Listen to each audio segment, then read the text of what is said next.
Nearly a year after direct commercial flights began from the U.S. to Cuba, Americans are making trips to the communist nation long off limits, but not in the numbers expected.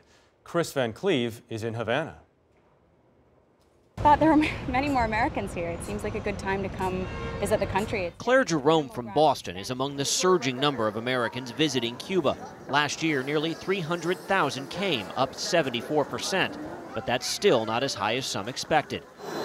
U.S. carriers rushed to launch service to Cuba last August after the U.S. government approved 110 daily nonstops, but many are already cutting back.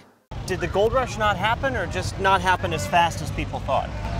I think it didn't happen as fast as people thought. Colin Laverty runs Cuba Educational Travel, a company organizing high-end tours. I think a lot of it has to do with confusion about the legality. Once you book your ticket, then what do you do? How do you book a hotel? How do you book a tour? What support system there is here? And there's a lot of confusion. It's a tough country to navigate.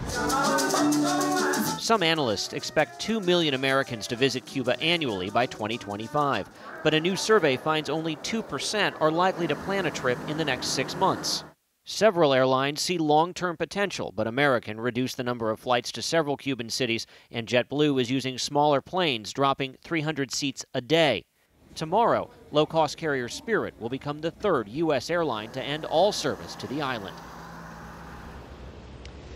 Cuba is lacking in tourist infrastructure. Wi-Fi is spotty, and most Americans can't use their credit cards here. But, Jeff, the early winner appears to be cruise ships. They've been very busy, and they bring the infrastructure with them. Kris Van Cleave, thank you very much.